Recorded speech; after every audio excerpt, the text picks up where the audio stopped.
Greetings, everyone. This is Rock and Roll Spot Connection with the Weekly Comic Roundup. We've made these Marvel books now. It's time to move on to our books from other publishers. Kicking this off, we've got Transformers number 4. Where we left off,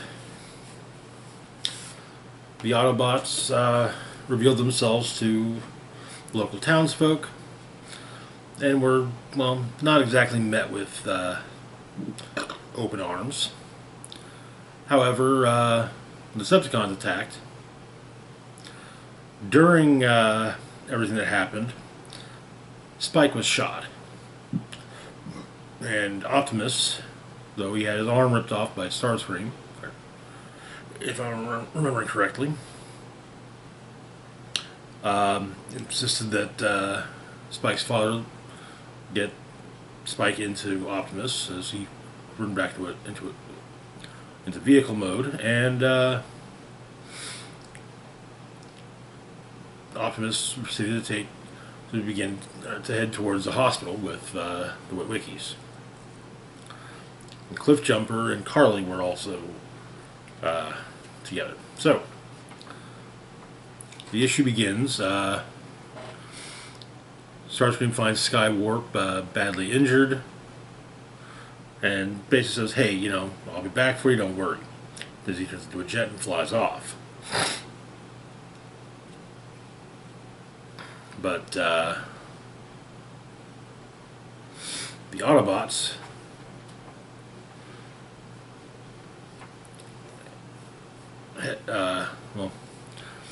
Ratchet is informed that Optimus is injured, and Starscream is now after Optimus, but landing on the road in front of Optimus and transforming. Cliffjumper, being basically somewhat driven by Carly, however, slams into Starscream's legs, knocking him over.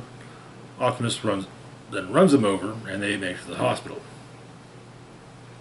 As they do so, the Wickies get out, and Laserbeak and one of the other tapes attack, as well as Soundwave and Starscream. But Starscream realizes that this is where the humans treat their repair those who are damaged. And he begins blasting the hospital. But Jazz shows up and manages to take down Soundwave.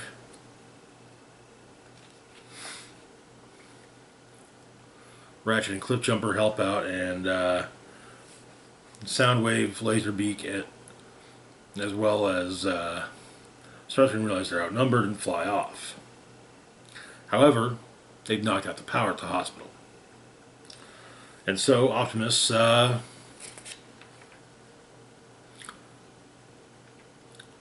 pulls out the Matrix and uses its power to restore power to the hospital.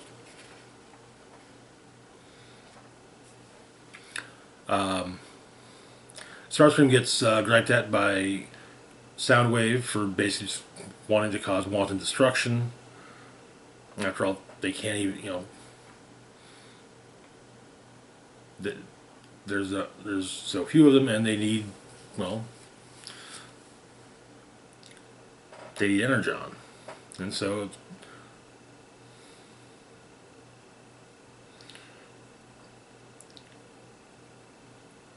Starscream.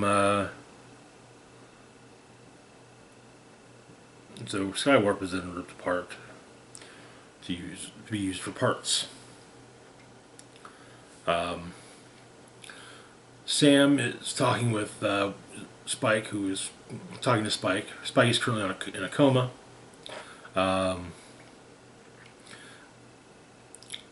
He explains that when he got back from the war, all he wanted to protect him from where he grew up, from everything. Why he moved all the way out to where they live now, just to start over. World, it can be so awful, and Sam couldn't see the good anymore. He used to, but not since the war or since what happened with Spike's brother.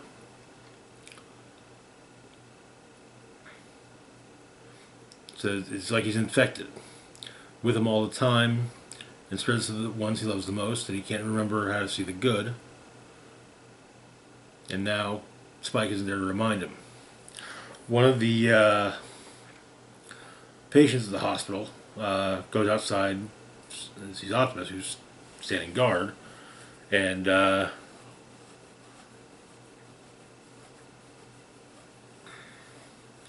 wants to see if Optimus, if what we heard about Optimus was true, that Optimus can turn into a truck. Guy sees it and it's so awesome. Sam goes out and asks Optimus, if he saved Spike. Optimus states that he used every bit of. He was sharing a gift he was given many years ago. He used every bit of energy that was left. There's nothing more. What happens now is up to the Great Spark. God, basically. Which, and Sam says, that doesn't Optimus fall in that category? Which Optimus laughs off and says, because of my size, I could say the same of you.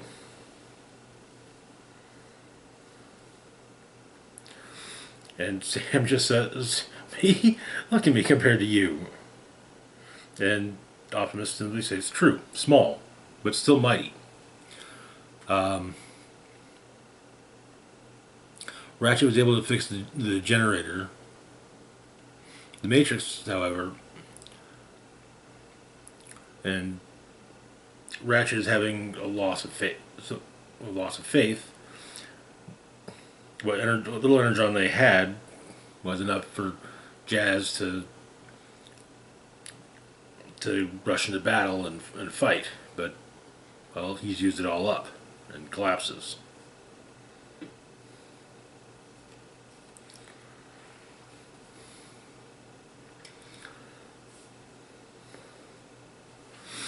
But Sam tells Optimus and Ratchet that concerning their energy problem, he thinks he might have an idea.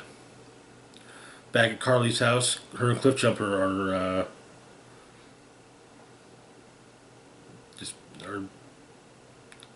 sitting. I want to say hanging out, but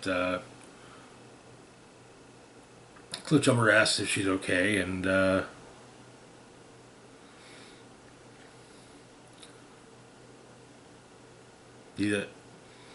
and she says, "What kind of question is that?" He adds that he knows how she feels, kinda. Adding that Starscream killed his entire clan, his family.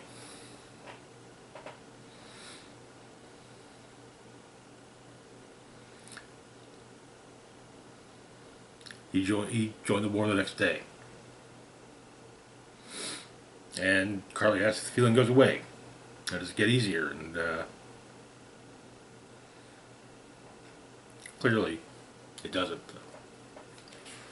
But when it comes to repairs for Optimus, Ratchet has had an idea, and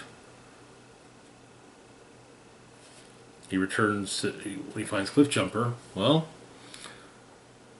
he has a new arm, a new right arm. The right arm that once belonged to Megatron. But Optimus asks how Cliffjumper feels about going on the offensive. Back with the Decepticons, they seem to be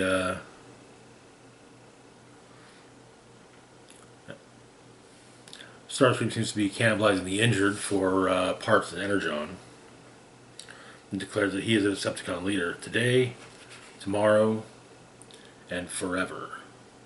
And we see that Megatron, missing his right arm at least, is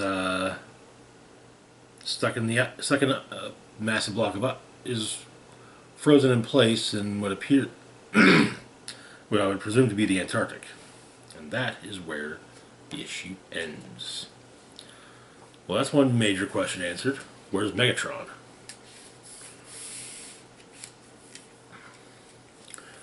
I had to admit, Optimus with Megatron's arm is an interesting look.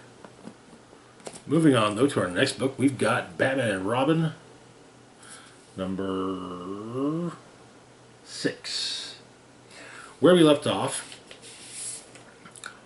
Robin told Batman his thoughts that that the new villain Shush is, in fact, an old teacher of his from before he was sent to before he came to Bruce, and that not only is this former teacher of his, the villain Shush, but she's also masquerading as the principal at Gotham High School.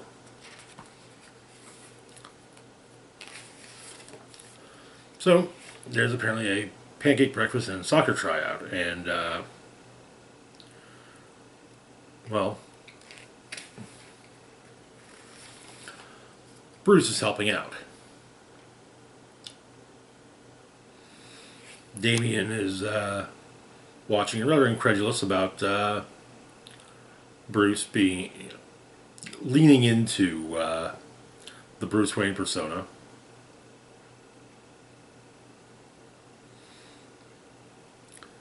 And not entirely happy with the fact that Bruce is there. Previous night, the night before this, Batman and Robin took down Orca, or caught up with Orca, and basically just said, "Hey, look, we're not trying to throw you in jail. We just want to know what Shush has planned."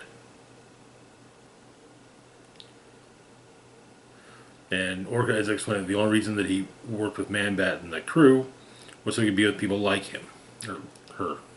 Was she could be with people like her.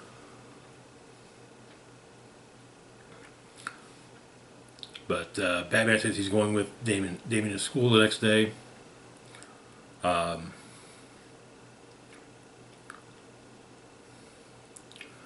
the only real lead is that Shush is working with him, and if she's anything like Hush, well, this will quickly turn into a deadly game. And if Damien believes that Shush, his former instructor, is also posing as school principal, which Damien says he knows it, just doesn't know why she's in Gotham. But Batman then asks if Robin has any leads, as he's been undercover for a week, though he says it was uneventful.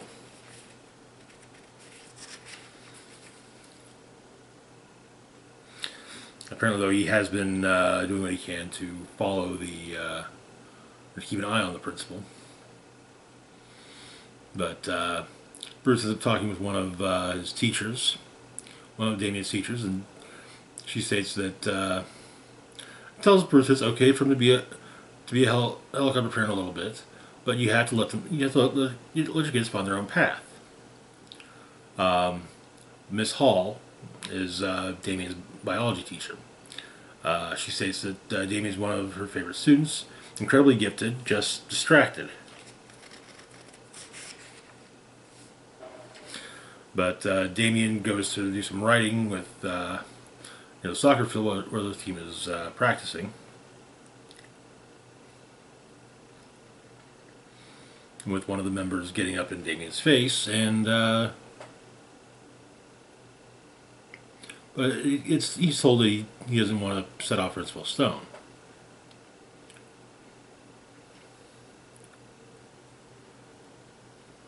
The student in question tells him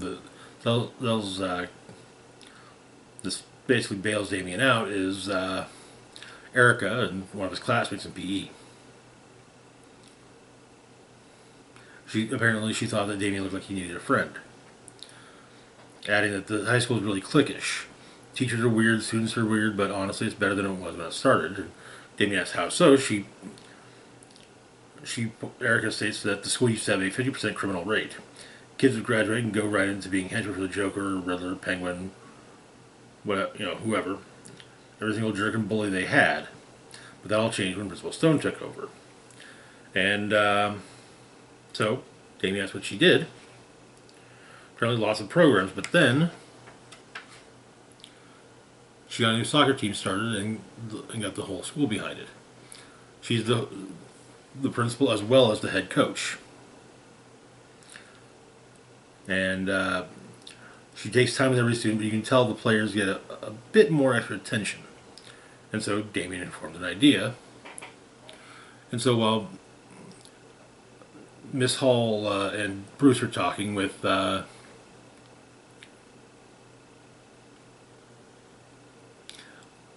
Bruce points out that Damien is not afraid to speak his mind. But and she says that Bruce should hope that Damien never loses that.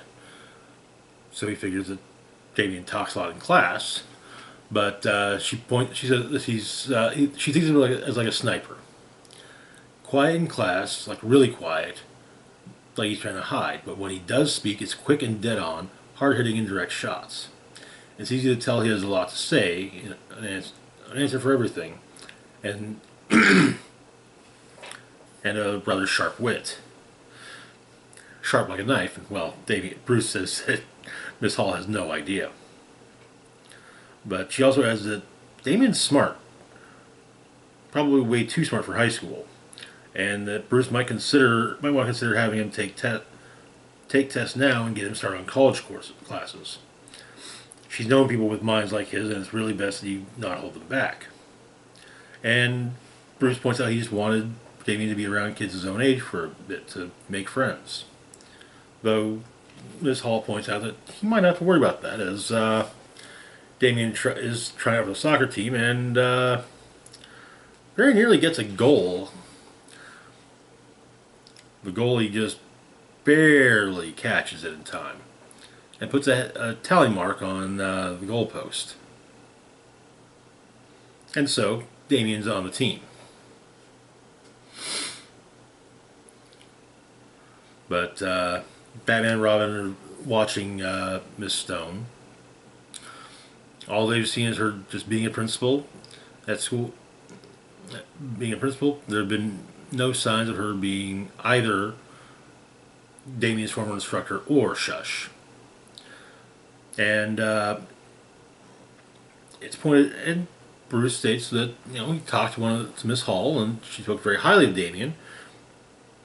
And Bruce is glad that others see in Damien what he sees in Damien. Damien says that Miss Hall is good, solid, could read a few more books, but she's personable, patient. She's sure in terms of the other students, she will be a great role model. But Damien's previous teachers, before he was brought to Bruce and Alfred, were not great. Raish and Talia, the White Ghost, and and Mistress Harsh. And then he goes into detail with Mistress Harsh, saying that Mistress Harsh was supposed to just teach her things from books. Instead, she became obsessed with making sure that Damien hit whatever bar she had set. But he was beyond her teachings until he had dealt with her. Or so Damien thought. So Damien thinks she must be out for revenge, which is the only reason that Damien remains in a charade. He still feels like he still doesn't feel like the high school teachers have anything new to offer him. And Batman says that Miss Hall said something similar. And perhaps maybe him and Damien should figure out a different plan. And Damien says not till they crack the case. He's sure that Stone is Hush. He doesn't like being wrong. Much like his father. But there's other pieces of the puzzle that Damien would like to explore. The soccer team. And so Zach, the goalie, Batman and Robin follows Zach, the goalie, and Batman kind of points out that just because the goalie blocked Damian's shot doesn't mean that he's automatically a criminal. But Damian has him look closer, and well, we learn who Zach's father is. Victor Zsasz, which explains the tally marks on the goalposts, including a kitchen knife that's mounted with "First Kill" written under it. But he tells the shrine to his father that no one suspects him at the school, and soon the two of them will be reunited. And that is where the issue ends. Interesting. Not surprised that at least one of Damian's schoolmates is related to one of Gotham's rogues. I'd actually be more surprised if none of them were. So, moving on though to our next book, we've got Outsiders #3. Where we left off, Drummer had gotten had figured out a set of medical ordnance. Programs him into the carrier, and so she's programmed him into the carrier as the issue begins, and Kate and Luke step through a door into, seemingly, Wayne Manor. Deserted Wayne Manor. Apparently the date is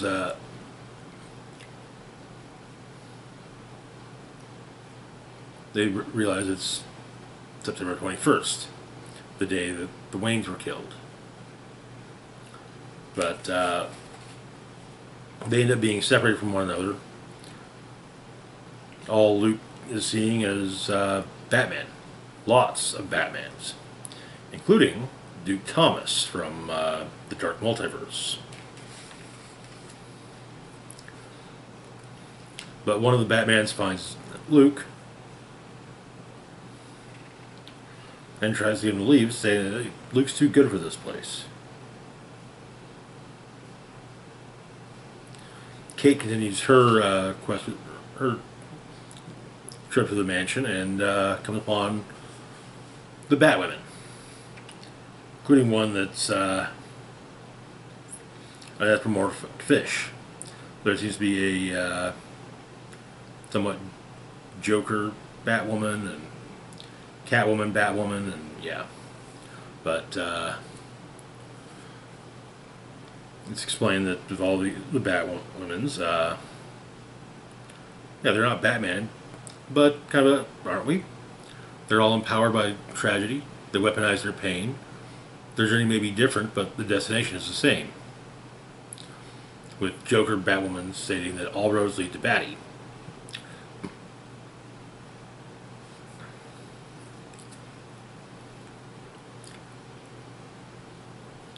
But she adds that that her and Luke walked right in, used a magical techno door.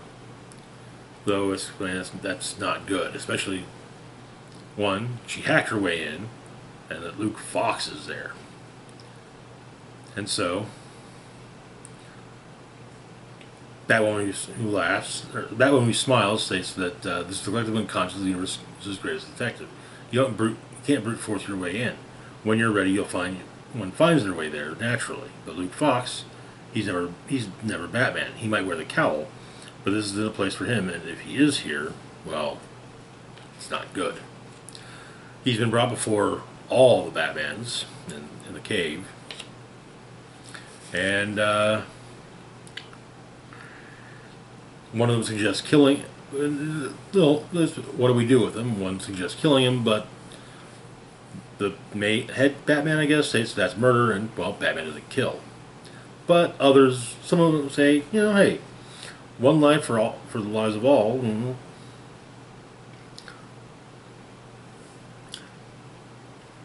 But then Luke shows up, or Duke shows up. Batman of the Dark Multiverse. and begins making his way through all the Batmans with his guitar axe. His helmet's knocked off, and Luke recognizes him as Duke Thomas.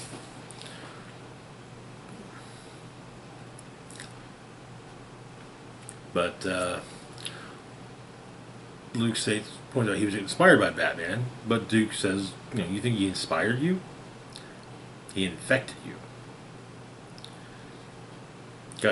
Got Luke to beg, put his sword on your chest, then leave yourself in the dark so he'd not be so alone.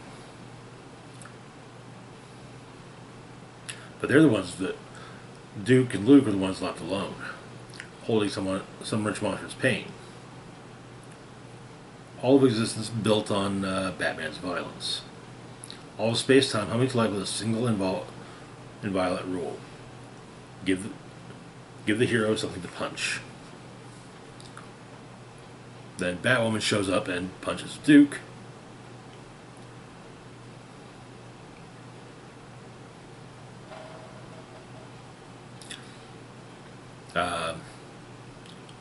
One of the Batmans gives Luke his grapple gun, and Luke and Kate leave, return to the carrier. Drummer asks what they saw in there, and Kate simply says themselves. Drummer makes some observations, and that things with Luke will likely work out fine. Kate, not so much. She's already begun dreaming of bats, after all. And that is where the issue ends. Interesting. Very interesting. In the background of one of those last few pages was seemingly Elijah Snow. So it's feeling more and more like, in some ways at least, Outsiders a continuation of sorts of Planetary. Moving on, though, to our last book of the week, we've got Titans Beast World, number 4. And yes, that's Damien the Kitty Cat on the cover. Where we left off, aside from Damien became a kitty cat, but Waller had a plan. The issue begins in Middlehampton with her and Peacemaker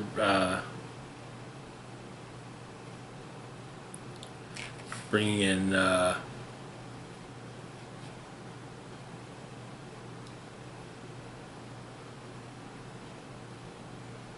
man named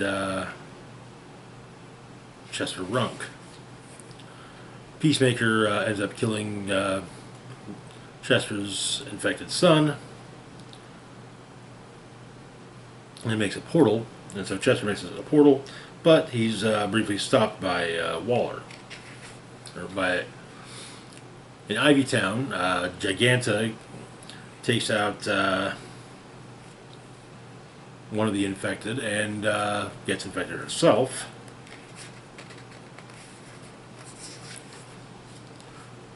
Turning into a giant bear.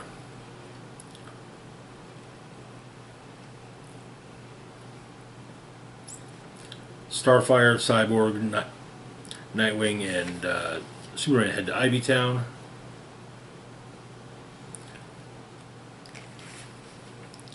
But Superman is smacked into a building by Giganta. And so the problem with Superside is you can see everything. The pain, people crying for help, the bones, the grieving. But Flash managed to evacuate the building that Superman was smacked into, and before Superman was smacked into it. And Flash says that he knows when Superman says that there's so many dead out there. Flash says that he knows it's a lot, but Superman can slow it down, turn microseconds into minutes, process it, breathe. And John Kent, to be clear, goes electrical.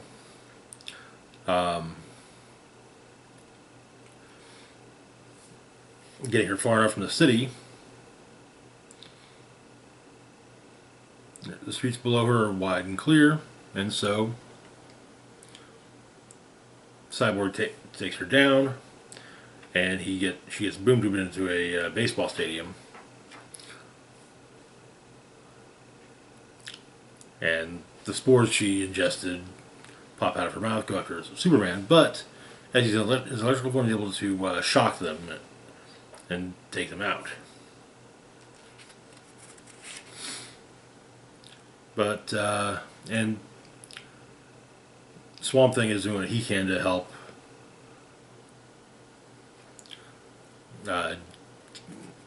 with what's happening in Ivy Town. That said, the Bureau of Sovereignty is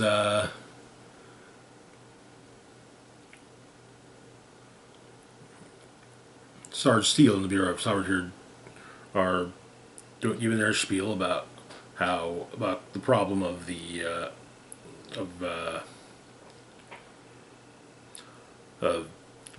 Garo, and well, kind of sort of laying out some of a plan to basically do what the superheroes won't.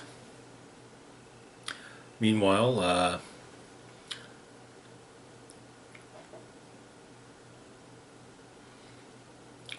Waller, Lex, and Peacemaker are working on their next plan. They have basically Lex has a Justice League teleporter underneath Stryker's Island, which he uses to teleport Runk into space. Raven has to deal with Dr. Hate.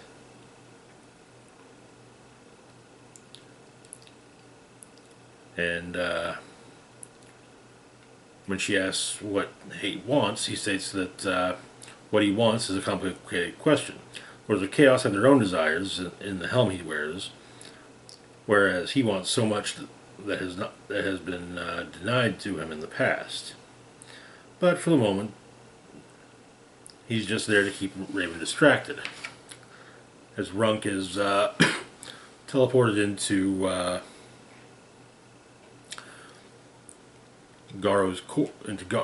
onto Garo, he simply makes it a singularity, and basically kills Garo. Garo's eye explodes, and the